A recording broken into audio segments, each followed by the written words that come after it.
Welcome to Daily Armor. Today we're going to be in Joshua 24:15. Possibly it's a familiar verse to you. It is a very familiar verse to me. I even have it in one of my family photos in the living room. It is up in the top right hand corner. And it's a constant reminder, something that I looked to many years ago and that Todd and I hold to. So let's get to it. Joshua 24, verse number 15, and it says, "If it seemeth evil unto you to serve the Lord, choose you this day whom ye will serve, whether the gods which your fathers served that were on the other side of the flood, or the gods of the Amorites in whose land ye dwell. But as for me and my house, we will serve the Lord." This is going back to some initial choices that Todd and I had to make many years ago, and we weren't necessarily going to go with the way that our parents or our grandparents did things or operated or anything like that. Not saying they did anything wrong, not saying there was anything like we're not calling out anybody that they did something wrong, but what we were saying was we're going to have to push away things in our life and decide today what we were going to choose. We were going to choose to serve Christ above anything else and above anybody else. We were going to choose to serve the Lord. And so that's what Joshua's asking the children of Israel. Make a choice. Make it now. He didn't want, you can't move forward, really truly move forward until you make some choices. And as what got me thinking about this is even in my early years of my walk with the Lord, that this verse was very powerful to me, that we did make a choice. We chose to go with the Lord, which in turn meant that a whole lot of other choices were gonna come along with it. And it made me think of last year, about this time, almost a year ago, that we were having spring revival, almost a year ago, and about a choice that the Lord asked me to make. And it was choosing to do what He wanted versus choosing to do what I wanted. I had something I wanted to do. I really, really, really wanted to do it. My flesh was begging for it. My flesh was wanting it so badly. I was justifying it in my mind. It wouldn't be so bad. This is not going to be so bad. I wanted to upgrade my car. Nothing wrong with my old car, the car that I have. It's paid for, nothing wrong with it. But what I had before was a new car, and I was missing my new car really, really bad. And I know it's just silly. It's just something silly. The flesh can want all kinds of silly things. And I'm just being honest. I wanted to upgrade my car, and I could have sold my car and only cost about $15,000 to upgrade back to similar to what I had before. And I was really, really wanting to do that. And I didn't know for the car that I have now. And we had, gotten out of debt so that we didn't have any payments. And we had made those choices, that we were on our way to do that. And God was talking to me that week. It came in a message that Brother Carl, who preached our revival last spring for us, and I don't remember what any other message was any other night, but this, whatever particular night this was, the message was for me. And the question was asked, why would you want to go back? God asked me, why would you want to go back? Why would you want to go back into debt? Why would you want to go backwards? We're moving forward. We're not going backward. And He let me know very simply, very plainly, that's not for you any longer. That's not how you're going to deal with things. That's not how you're going to solve problems. That's not how you're going to, give in to the flesh. We're not going to go that route any longer. And I had to submit to that. And I went to the altar and I chose to go with the Lord. And then throughout this past year, since revival, I've had to make some other choices that required me to decide between what somebody else wanted me to do, what somebody else wanted me to be okay with, and what God said that was okay for me, to do or to not to, or whatever. But God made some choices for me, and then it was going to be up to me. Was I going to obey those choices? Was I going to listen to those choices? Was I going to go with the Lord? And no matter, how much my flesh was, fussing and pitching a fit, and I was missing some of the had some better gadgets on my other car, and it was bigger, was roomier, and if anybody knows me much at all, I like my space. I like to spread out.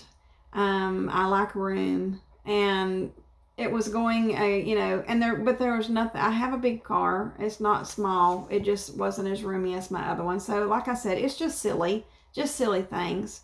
But some of those small things that we think that's not no big deal. God don't even care about that kind of stuff. He cares about everything.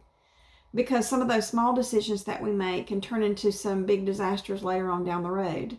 And he let me know last spring that wasn't going to be the way that I was to operate any longer. And I shared that with Todd, and he agreed.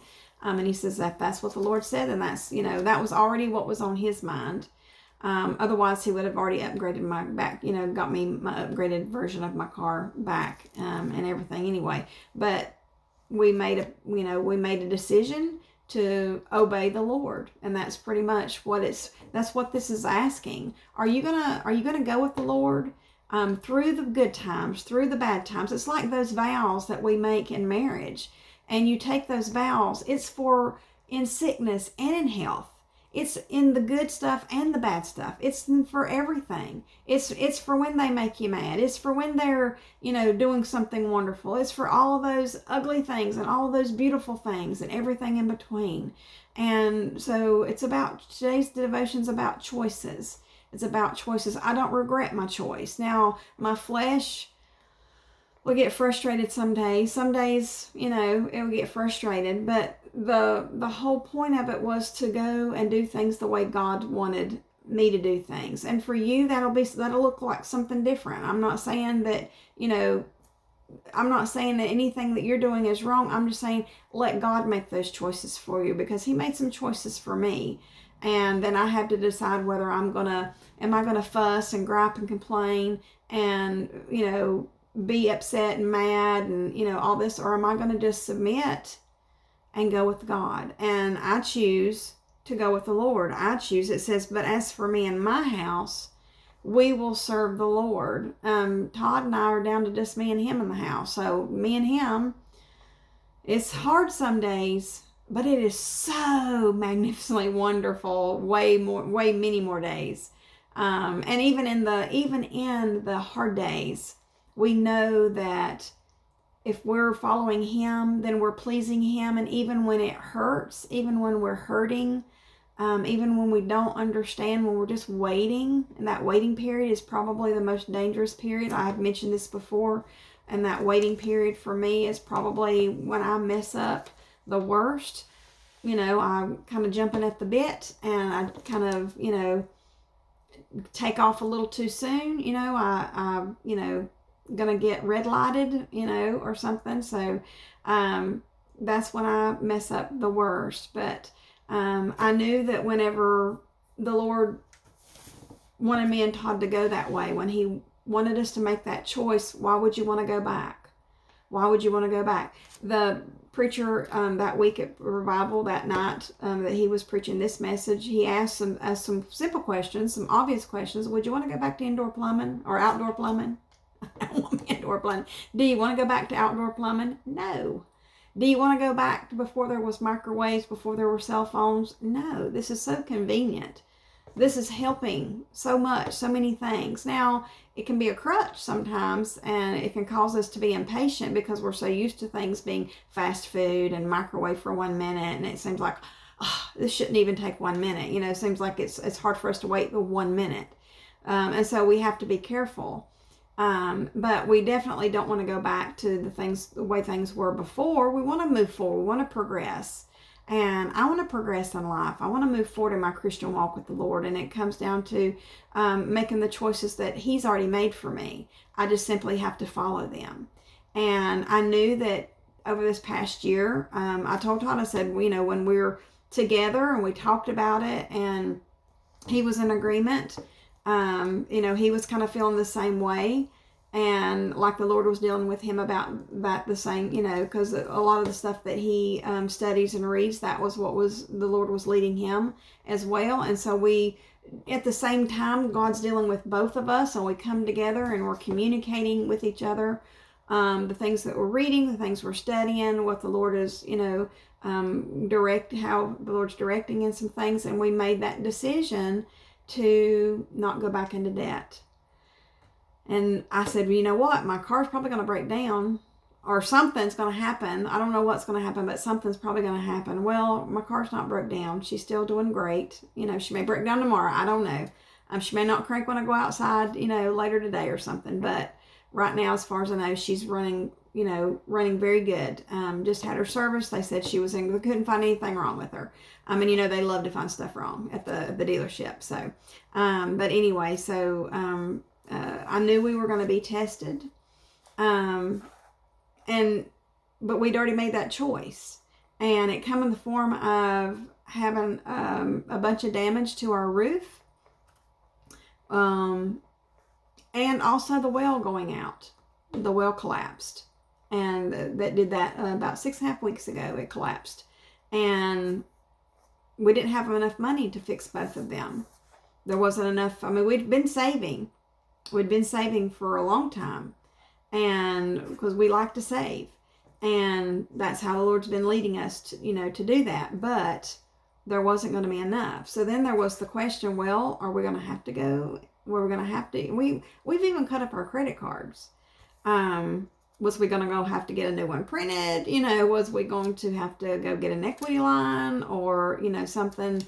What were we going to do?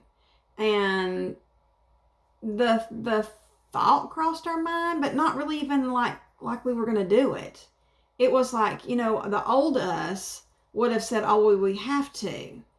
But once we made that choice, we were like, okay, this is what we used to would have done. But you know what we're going to do now? We're just going to pray about it. We're going to wait. We're going to pray about it. We're going to wait. We're going to pray about it. We're going to wait. The shingles are still coming off the house. The well it collapsed. It was getting better. Like, we had some friends come over and they really did a bunch of stuff to the well, and it was improving. It was never perfect, but it was improving. And then all of a sudden it collapsed again. And so we had to make that call, and the Lord provided. And then, you know, we were told the insurance wasn't going to pay for the roof. The insurance already told us they wouldn't pay for the well. We were already, you know, being told that, and had got our, you know, letter in the mail saying that no, this was not covered. And then we were told that the insurance would not cover the roof. But we just got approved this past week. They were not going to pay for the whole thing. Our deductible is very high, but the Lord's taking care of it. The Lord has already took care of it. There will be enough, and He's made a way, and we didn't have to go into debt. Now, we're not going to have a lot in savings. It was going to be, you know, that uphill battle once again, getting our savings built back up. But it is so refreshing that we didn't have to go into debt. Now, at the time everything happened, there wasn't enough to take care of both. There wasn't even enough to take care of the roof. We could have eked out enough to take care of the well, but not to do both, and replace so many things that we've had to replace. So many filters and equipment and pipes, and you know, Todd's purchased so many things, and so we're, you know, steadily, you know, have had to tap into our savings, but God made a way, and I know He's going to take care of us through all the rest of it. And what it boiled down to was God said, that's not how you're going to handle things. So what does that mean? That means God's going to take care of it, but in His time, and do it His way. And all I have to do is stay focused and, you know, wait on the Lord. And when you make that choice, you may have to do some waiting. You may have to you may come into a circumstance where you're going to be put to the test. Certainly the children of Israel were going to be put to the test when it was time to go take what God said was theirs. Were they going to go? Were they going to go out there? The enemy, the obstacles looked really huge, but God had already said that I've give it to you. It's yours. You just have to go take it. And are you going to take it? Or are you going to choose to go with the Lord? So maybe today's a day when you need to make some choices, and they're not always going to be easy. But when God's telling you to make the choice, then that automatically means He's going to take care of it. Thank you for joining me. I look forward to seeing you again soon.